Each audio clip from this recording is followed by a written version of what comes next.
JN ಕಿಚನಿಗೆ ಸ್ವಾಗತ ವೀಕ್ಷಕರೇ. Video watch ಮಾಡೋರು ಸಬ್ಸ್ಕ್ರೈಬ್ ಮಾಡಿಕೊಂಡು ವಿಡಿಯೋವನ್ನು ವಾಚ್ ಮಾಡಿ, ನಿಮ್ಮ ಫ್ರೆಂಡ್ಸ್ ಫ್ಯಾಮಿಲಿಗೆಲ್ಲ ಶೇರ್ ಮಾಡಿ. ನಾನ್ ವೆಜ್ ಫಿಶ್ ಪ್ರಿಯರಿಗೆ ಈ ರೆಸಿಪಿ ಆಗಿರುತ್ತೆ.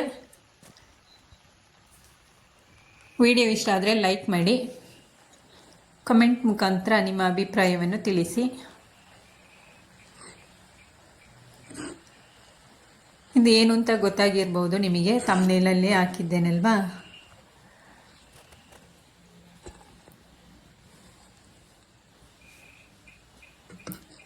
ಇದೊಂದು ಮೀನಿನ ತತ್ತಿಯ ರೆಸಿಪಿಯಾಗಿರುತ್ತೆ. ಈ ರೀತಿ ಮಾಡೋದಿದ್ರೆ ನೀವು ಒಮ್ಮೆ ಟ್ರೈ ಮಾಡಿ ನೋಡಿ. ನಾನು ಮೀನಿನ ತತ್ತಿಯನ್ನು ತಗೊಂಡಿರ್ತೇನೆ. ಈ ಥರ ಇರುತ್ತೆ ನೋಡಿ.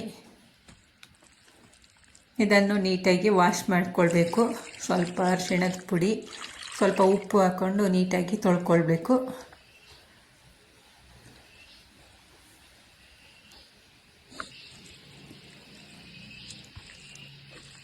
ತೊಳೆದಾದ ನಂತರ ಈ ರೀತಿ ಕಟ್ ಮಾಡಿಕೊಳ್ಬೇಕು.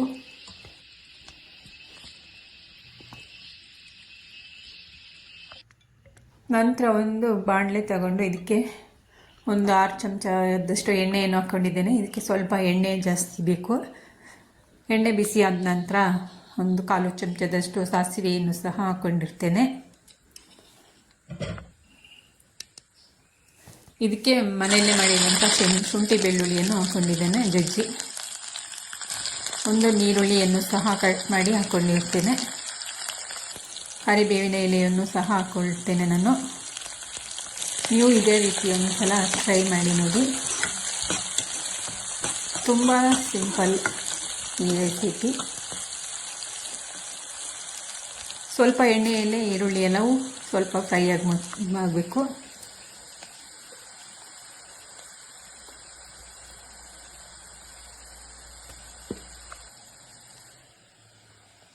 ನಂತರ ನಾನು ತೊಳೆದಿರುವಂತಹ ಮೀನಿನ ತತ್ತಿಯೆಲ್ಲವನ್ನು ಹಾಕ್ಕೊಳ್ತಾ ಇದ್ದೇನೆ.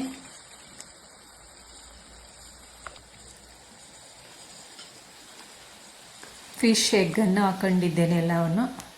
ಇವಾಗ 1/2 ಚಮಚದಷ್ಟು ಅರಿಶಿಣದ ಪೌಡರನ್ನು ಹಾಕ್ಕೊಂಡಿದ್ದೇನೆ.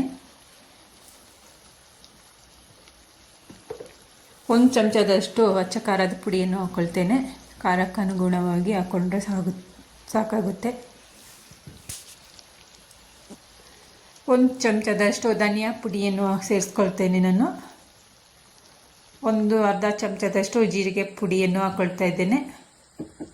1/4 ಚಮಚದಷ್ಟು ಗರಂ ಮಸಾಲ ಪುಡಿಯನ್ನು ಸಹ ಹಾಕ್ಕೊಳ್ತೇನೆ ನಾನು.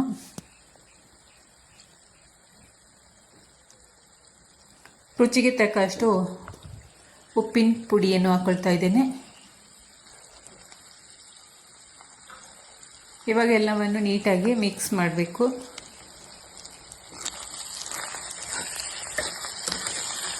ಮಕ್ಕಳಿಗೂ ಮಾಡಿಕೊಡಿ, ತುಂಬಾ ಒಳ್ಳೆಯದು. ಫಿಶ್ ಕೊಡೋದವರು ಈ ರೀತಿ ಮಾಡಿಕೊಡಿ. ಫಿಶಲ್ಲೇ ಮುಳ್ಳಿರುತ್ತಲ್ವ ಮೀನಿನಲ್ಲಿ, ಚಿಕ್ಕ ಮಕ್ಕಳಿಗೆ ಮೀನೆಲ್ಲ ತಿನ್ನೋಕ್ಕಾಗೋದಿಲ್ಲ. ಅದರಿಂದ ಈ ರೀತಿ ಒಂದ್ಸತಿ ಮಾಡಿಕೊಡಿ. ದೊಡ್ಡವರು ತಿನ್ಬೋದು, ಚಿಕ್ಕ ಮಕ್ಕಳು ಸಮೇತ ತಿನ್ಬೋದು. ಈ ರೀತಿ ಮಾಡಿಕೊಟ್ರೆ ಎಲ್ಲರೂ ಇಷ್ಟಪಟ್ಟು ತಿನ್ನುವಂತಹ ರೆಸಿಪಿ ಇದು. ಮಕ್ಕಳ ಬ್ರೈನ್ ಡೆವಲಪ್ಮೆಂಟಿಗೆ ಇದು ಉತ್ತಮ ಫುಡ್ಡು.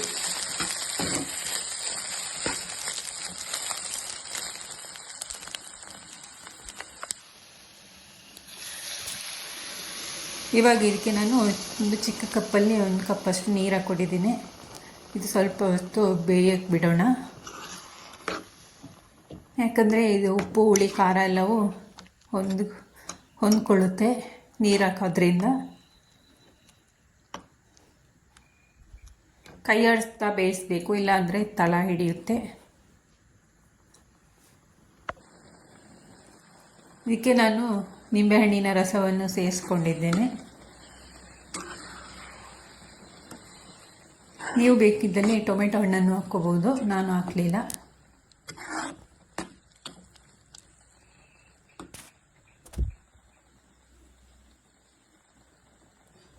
ಈ ರೀತಿಯಾಗಿದೆ. ನೀರೆಲ್ಲವೂ ಡ್ರೈ ಆದ ನಂತರ ಇದನ್ನು ಸ್ವಲ್ಪ ಹೊತ್ತು ಫ್ರೈ ಮಾಡ್ಕೊಳ್ಬೇಕು. ಸ್ವಲ್ಪ ಚಿಟಪಟ ಅನ್ನುತ್ತೆ, ಆವಾಗ ಆಫ್ ಮಾಡಿದರೆ ಸಾಕಾಗುತ್ತೆ ಗ್ಯಾಸ್ ಫ್ಲೇಮು. ಮಧ್ಯಮ ಉರಿಯಲ್ಲಿ ಇಟ್ಟು ಬೇಯಿಸ್ಕೊಳ್ಬೇಕು. ಹೈ ಫ್ಲೇಮಲ್ಲಿ ಇಟ್ಟರೆ ಸೀದೋಗುತ್ತೆ.